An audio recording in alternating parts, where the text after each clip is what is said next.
Nós vamos conversar nesta manhã sobre o que Deus espera de nós, enquanto igreja, no trato uns para com os outros. Mais uma vez, vamos conversar sobre relacionamentos. 1 Pedro 4, 7 a 11 diz a palavra do Senhor: Ora, o fim de todas as coisas está próximo. Sede, portanto, criteriosos e sóbrios, a bem das vossas orações. Acima de tudo, porém, tende amor intenso uns para com os outros, porque o amor cobre multidão de pecados. Sede mutuamente hospitaleiros, sem murmuração. Servi uns aos outros, cada um conforme o dom que recebeu, como bons despenseiros da multiforme graça de Deus. Se alguém fala, fale de acordo com os oráculos de Deus. Se alguém serve, faça-o na força que Deus supre, para que em todas as coisas seja Deus glorificado por meio de Jesus Cristo, a quem pertence a glória e o domínio pelos séculos dos séculos. Amém. Vamos orar? Pai querido, diante da Tua palavra nos encontramos e queremos, ó Deus, ser por Ti mesmo edificados.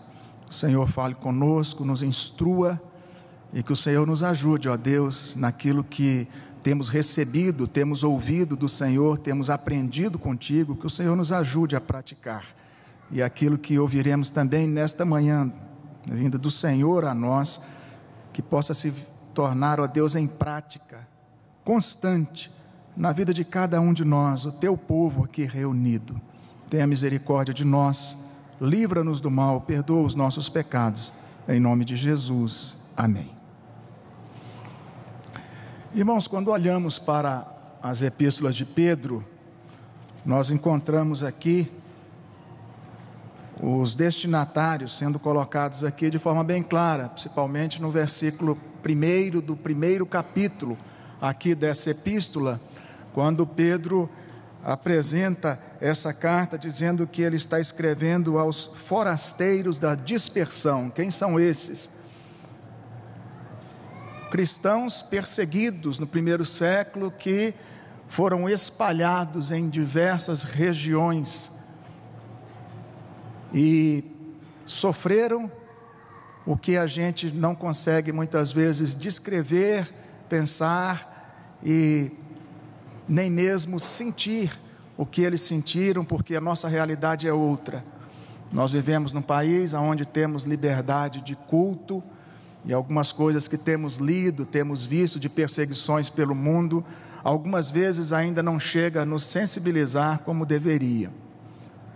Mas quando nós olhamos para a palavra e vemos a realidade desses irmãos, é importante olhar nesse contexto a palavra de exortação, de fortalecimento, de consolo, de ânimo para essa igreja perseguida. E eu posso entender que mesmo que eu e você não estejamos vivendo sob um regime de opressão e de sermos banidos e tolhidos de adorar e cultuar ao Senhor, nós sofremos sim, sofremos por sermos cristãos, muitas vezes.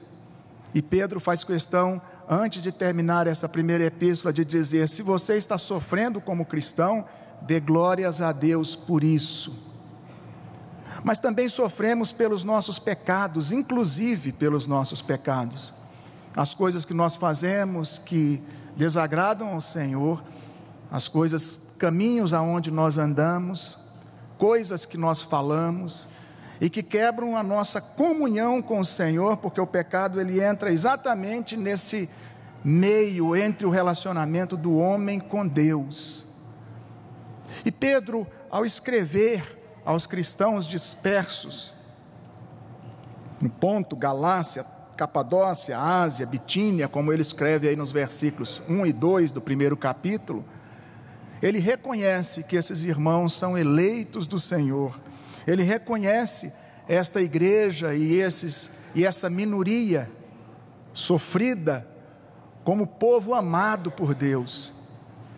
E é em cima desse grande amor de Deus para com o seu povo que Pedro vai escrevendo através do Espírito Santo de Deus, consolando, animando o povo e dizendo a este povo como é que devem viver, como é que nós devemos viver enquanto servos do Senhor Jesus. E aí nós encontramos, no primeiro capítulo, ele vai descrever a santidade na vida, no amor. Ele vai dizer que os crentes são a casa espiritual edificada em Cristo Jesus. Ele diz que igreja é esse edifício que cresce para a glória de Deus, não o edifício físico em si, mas o agrupamento, o ajuntamento e a cooperação mútua de cada um de nós, membros desse corpo. E logo em seguida Pedro diz, olha, é necessário que os cristãos atentem para relacionamentos, como é que devem tratar as autoridades superiores.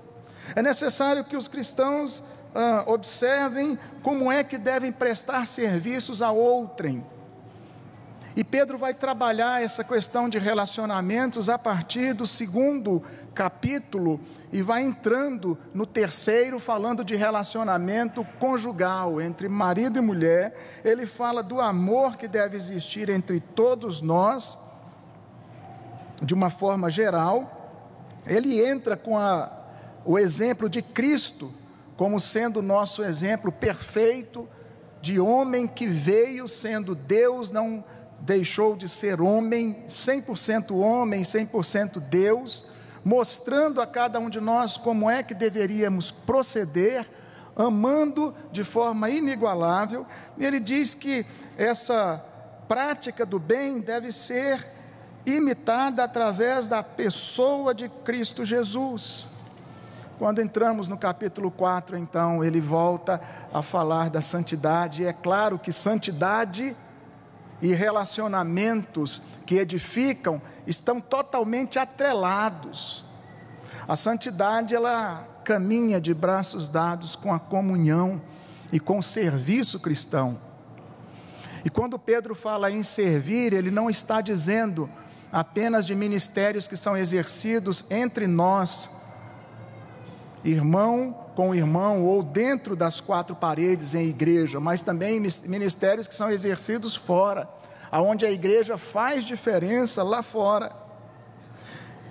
E assim, a gente vai perceber, a gente olha para esse contexto do capítulo 4, que nós lemos do 7 a 11, e se você olhar a partir do verso 13 do capítulo 3, quando fala sobre o exemplo de Cristo, nós podemos encontrar aqui 3 divisões, e essa, capítulo 4, seria a divisão seguinte. 3, de 13 a 17, Pedro está dizendo que nessa relação com os não cristãos, vai do 3:13 até o 4:6, e depois ele fala do relacionamento entre os cristãos, que é o que nós vamos trabalhar hoje. Não dá para falar as duas coisas hoje. Com o não cristão, ele diz que nós devemos tratar de maneira respeitosa, versículos 13 a 17, mesmo quando nós não somos tratados com respeito. Com o não cristão, a partir do verso 18 aí do capítulo 13 até o 22, ele diz que Cristo é o modelo que venceu todos os poderes do mal. Cristo é o modelo de longanimidade, de paciência, e que nós devemos proceder dessa forma para com os não cristãos. E ele traz a última parte, que é capítulo 4, de 1 a 6, quando ele diz que isso deve fazer com que sejamos estimulados dia após dia a ter uma vida renovada de bons relacionamentos com aqueles que ainda não conhecem ao Senhor, seguindo o exemplo de Cristo. Depois de tratar desse relacionamento com os de fora, com quem não conhece ainda a graça de Deus, agora sim, Pedro trata do relacionamento entre os cristãos, 7 a 11, que nós lemos, e eu gostaria que olhássemos então com cuidado para esses versículos. Primeiro, ele diz que o fim está próximo. O fim de todas as coisas está próximo. Que fim é esse? É claro que o fim que Pedro está dizendo aqui, o Espírito Santo de Deus colocou a nós, através de Pedro, é que Cristo vai voltar. O fim é que está marcado no relógio de Deus, o dia, a hora, o minuto, o segundo. Deus não vai se atrasar, não vai se adiantar, está marcado, está decretado, Cristo voltará. Quer queira ou não, a palavra de Deus diz que todos nós compareceremos diante do tribunal de Cristo, seremos convocados por Ele, prestaremos conta de tudo o que nós fizemos. Toda ação, todo pensamento, toda palavra, e a Bíblia fala inclusive de palavras frívolas. Nós precisamos ter cuidado e nos lembrar a cada dia de que o fim está próximo. Para falar dos relacionamentos entre irmãos, a palavra diz: olha, que você e eu, que nós não viveremos neste mundo eternamente. Cristo voltará na forma como nós estamos hoje, não é? Eternamente em pecado, num mundo de discórdias, de desentendimento, de miséria, nessa competitividade horrível. A vida não para aqui. Cristo voltará. E mesmo que Ele não volte enquanto você estiver vivo, um dia cada um de nós também vamos morrendo. Aqueles que estiverem vivos encontrarão o Senhor em vida. Mas os que morrerem serão ressuscitados e também encontrarão com o Senhor.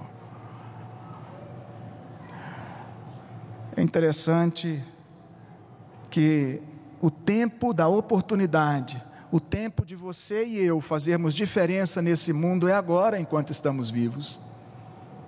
Ao morrermos, já nos encontraremos com o Senhor. Aqueles, os salvos, para a vida eterna com Deus, os perdidos para a vida eterna sem Deus. Irmãos, o fim está próximo, e porque o fim está próximo, Pedro diz: sede criteriosos e sóbrio, a bem das vossas orações. Já que o fim está próximo, já que eu e você podemos ser levados deste mundo a qualquer momento, já que a vida não para aqui, já que as oportunidades passam rapidamente, e o momento de você servir ao outro é agora, não é depois que esse morre. O momento de você dizer a alguém que você ama essa pessoa é agora, enquanto a pessoa está viva e enquanto você está vivo. O momento de exercer alguma influência positiva na vida de alguém e fazer diferença neste mundo é agora. Sede criteriosos, e esse critério nos leva a entender a moderação.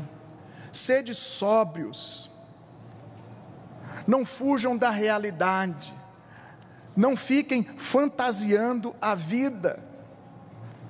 Vivam de acordo com o que Deus tem colocado diante de vocês, diante de nós. Olhem para a palavra de Deus e olhem para a graça de Deus, não como uma fantasia, ou como uma escora que você pode ficar à sombra do conforto. Mas pense na graça de Deus sim, como um grande privilégio, mas uma grande responsabilidade a cada um de nós. Seja sóbrio diante da palavra do Senhor, tenha critérios na sua vida.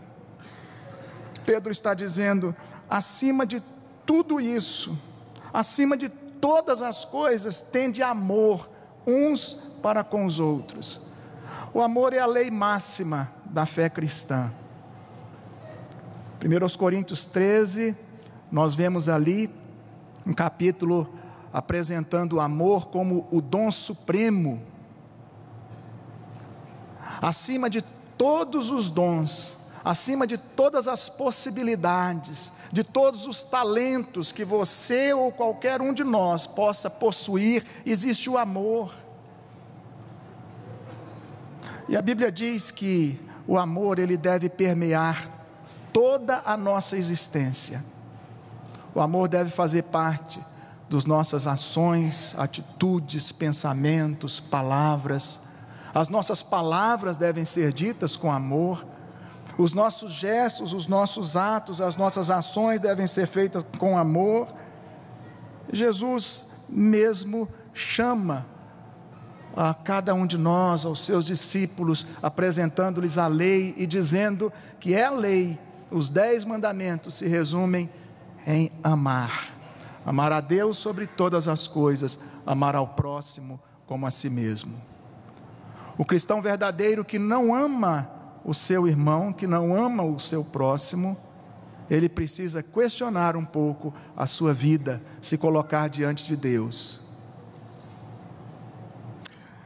É interessante que o texto está dizendo: o amor deve ser intenso de uns para com os outros. Um amor intenso. Quando nós olhamos para a epístola de João, ele diz assim: filhinhos, não amemos de palavra, não amemos de língua apenas, mas amemos de fato e de verdade. O nosso amor deve se transformar em ações, deve se transformar em compaixão ao outro. Nosso amor deve nos impulsionar, de fato, a ter ações práticas que evidenciem esse amor. Nós precisamos, como crentes no Senhor Jesus Cristo, dividir muito mais do que um lugar no banco, dividir muito mais do que um clique de curtir no Facebook, ou uma mensagem de WhatsApp. E quando Pedro conversa, coloca, escreve para esse povo sofrido, ele diz: olha, o amor deve fazer parte do relacionamento de vocês, porque sem amor nós não vamos seguir enquanto igreja, não vamos adorar a Deus, não vamos chegar àquilo que Deus espera de nós, e nós não seremos bem-sucedidos. Esse amor deve ser intenso, porque ele estava trabalhando com pessoas que vinham muitas vezes de sofrimentos diversos na sua família, alguns que perderam bens, que perderam casas, que perderam familiares por causa da perseguição, que saíram pelo mundo, estavam agora em outra cidade, em outras regiões, eram como estrangeiros e muitas vezes são deixados de lado. E nós precisamos atentar, porque o amor é que vai fazer com que você se aproxime daquele que está chegando. O amor vai fazer com que você se aproxime do pobre, do necessitado, mas também do rico que não tem paz com Deus. Às vezes nós pensamos que aqueles que necessitam do nosso amor, do nosso consolo e companhia, são apenas os pobres, mas nos enganamos com isso. Todos nós precisamos de companhia, de ajuda. Todos nós precisamos de incentivo, de consolo. É bem verdade que existem ajudas específicas, materiais, mas outras tantas espirituais, emocionais, caminhar junto, oferecer o ombro amigo. Você e eu só vamos conseguir desempenhar um ministério que seja de fato agradável ao Senhor se tivermos amor intenso de uns para com os outros, porque esse amor, diz a palavra de Deus, cobre multidão de pecados. O que Pedro está querendo dizer com isso? Ele pode sim dizer: o amor de Jesus cobre qualquer tipo de pecado, cobre multidão de pecados. O amor de Deus na cruz, em Cristo Jesus, ele não tem limite de pecados para perdoar. Mas também há outra interpretação que diz: o amor cobre multidão de pecados quando eu me dedico ao outro e eu no coração entendo que os pecados do outro podem sim ser perdoados, todos eles. Quando o meu foco não é o pecado do outro, mas é a graça de Deus. É nesse sentido que o amor pode cobrir multidão de pecados. Quando você consegue conviver com o outro que tem seus defeitos, problemas e pecados, entendendo que ele também é objeto da graça de Deus, e que Deus te colocou junto com ele para caminharmos juntos. E Deus tem propósito. Você não escolheu ninguém que está aqui, ou está em outras igrejas, ou está em qualquer outro lugar e que seja salvo em Cristo Jesus. Você não morreu por essa pessoa, você não escolheu e você não colocou, e nem tem o poder de colocar ninguém no céu. Quem faz isso é Deus. Mas uma vez que Deus escolhe, e já escolheu, uma vez que Deus chama e regenera, uma vez que Deus nos coloca juntos enquanto igreja, existe uma responsabilidade minha para com o meu irmão e dele para comigo. Devemos ter amor intenso uns para com os outros, porque esse amor cobre multidão de pecados. Depois, ele diz: devemos ser mutuamente hospitaleiros. O que é ser mutuamente hospitaleiro? A primeira verdade é que eu e você precisamos amar. A segunda verdade é que eu e você precisamos hospedar. Hospedar o outro no coração, receber o outro com alegria, acompanhar o outro, abrir espaço para o outro. Ontem estávamos aqui com os jovens falando sobre chamados para servir e incluir os diferentes na nossa vida, na nossa comunidade, nos nossos relacionamentos. E é claro que existem parâmetros, existem também critérios nessa inclusão. Quem é e como você está incluindo? Conversamos ontem sobre isso. Mas aqui Pedro está falando de gente que já foi salva em Cristo Jesus, que está do seu lado, que precisa de você, e que às vezes você se fecha, às vezes você fecha o coração.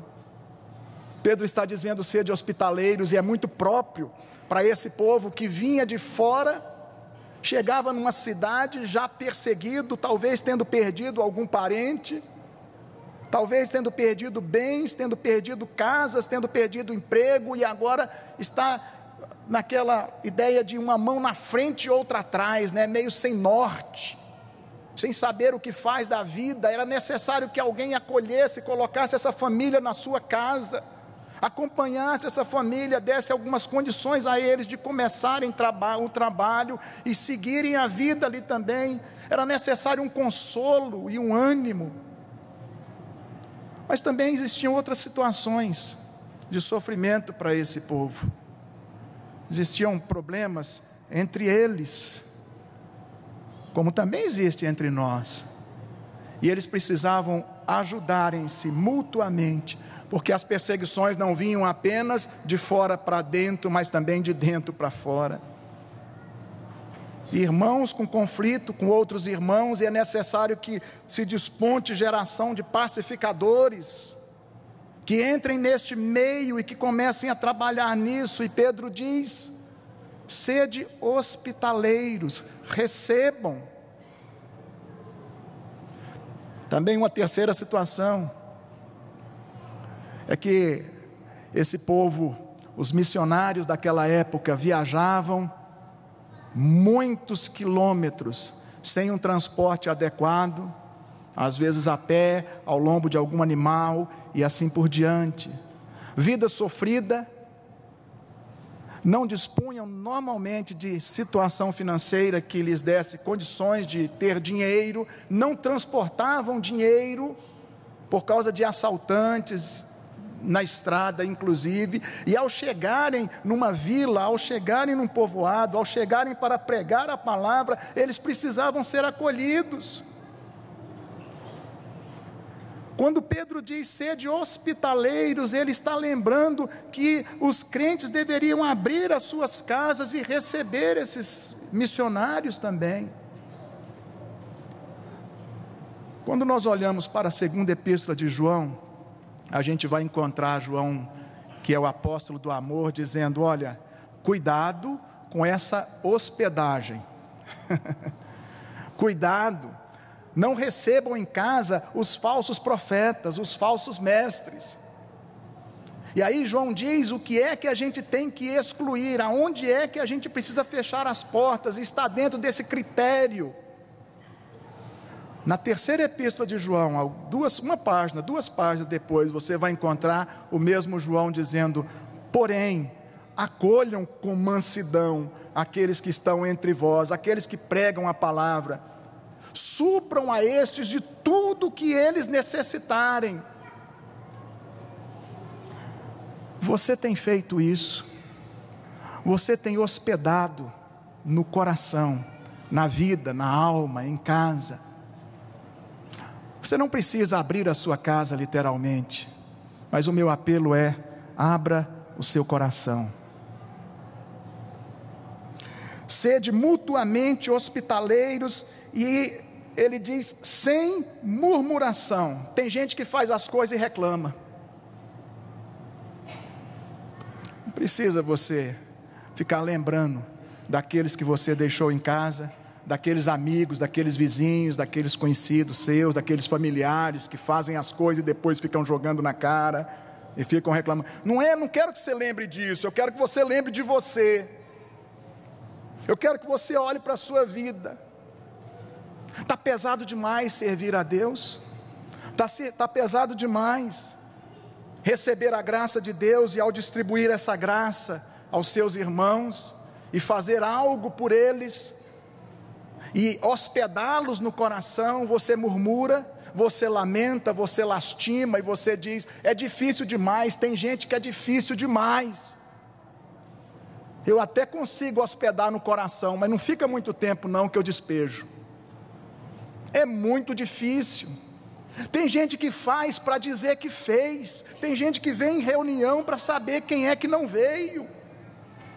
Tem gente que vive o seu ministério para apresentar relatório aos outros, porque Deus já sabe de tudo, até a intenção do coração. Irmão, será que não é hora de repensarmos algumas coisas? Sede hospitaleiros sem murmuração, não reclame. Se Deus te dá a oportunidade de servir, de ajudar, de contribuir, faça isso com alegria.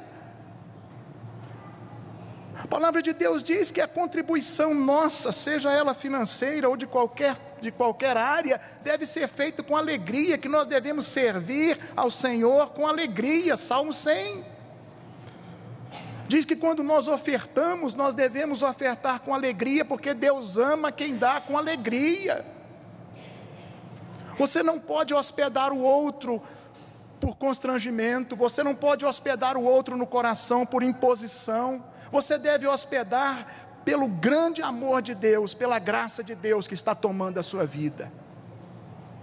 Caminhar a segunda milha é o que Deus espera de cada um de nós. Tende amor intenso uns para com os outros. Segundo lugar, sede hospitaleiros. E terceiro e último, servir uns aos outros. Servir uns aos outros.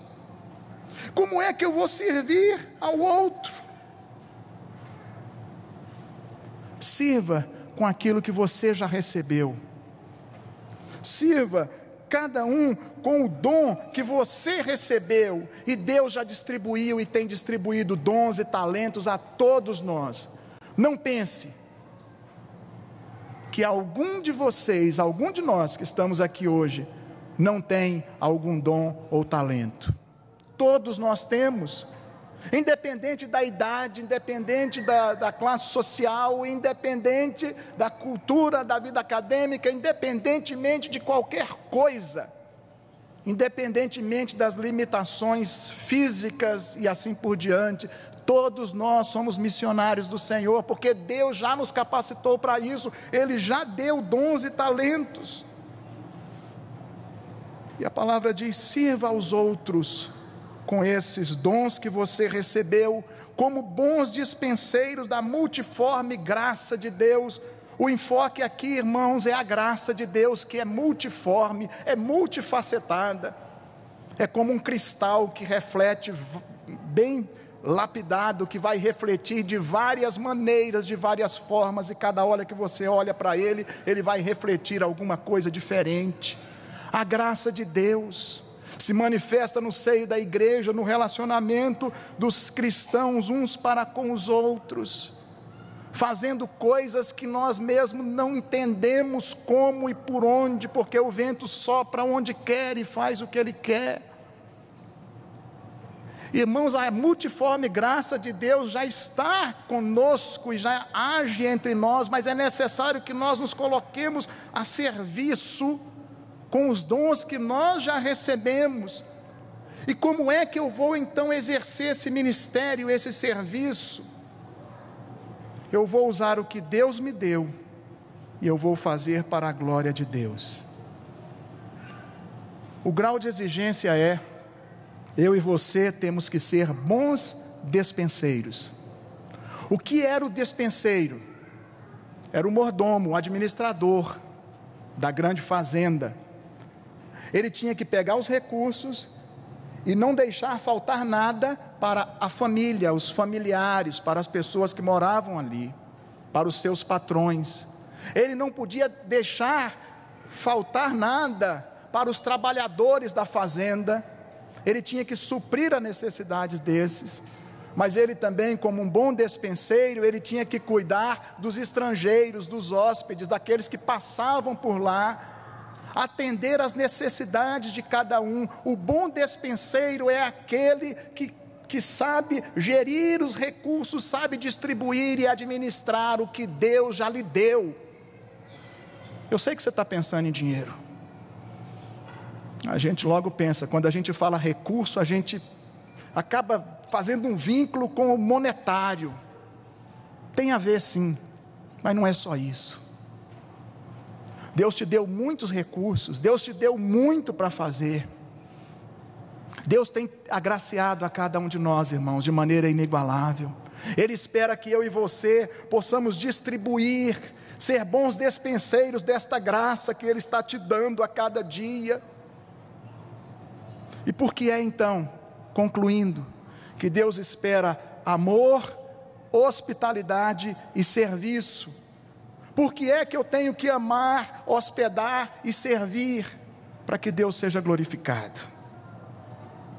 Se alguém fala, fale de acordo com os oráculos de Deus. Está dizendo aqui com relação ao serviço, distribui o serviço aqui entre fala e ação. É bem fácil de entender aqui.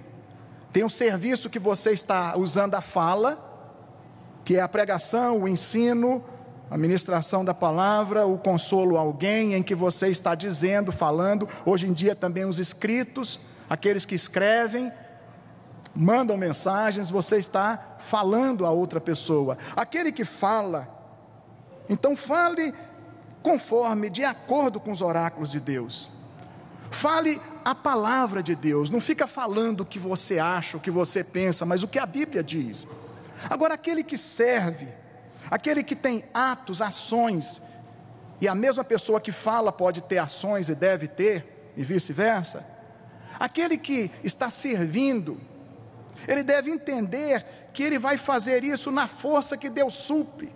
A ideia nossa muitas vezes, quando se refere a serviço, é que você dá conta. Alguém chega aqui e começa a arrumar os bancos e colocá-los de forma bem certinha, se tiver alguma coisa errada, começa a arrumar. Parece que é um serviço que não tem problema, aliás, que nem precisa, que não requer esforço, que não tem, requer sim, requer dedicação. Deve ser visto e deve ser feito na força do Senhor. Algumas vezes nós agimos em relação ao outro, seja aqui na igreja ou fora, e porque você faz e fez, porque você usou o seu dinheiro, você pode ser tentado a pensar que é você que está fazendo, mas não faça por você, mas na força do Senhor. É isso que está dizendo o texto, na força que Deus supre, e assim Deus será glorificado. em todas as coisas. Ame, hospede e sirva de acordo com o que Deus espera de nós. Assim, Deus será glorificado em Jesus Cristo, a quem pertence a glória, o domínio pelos séculos dos séculos. Que Deus nos abençoe. Amém?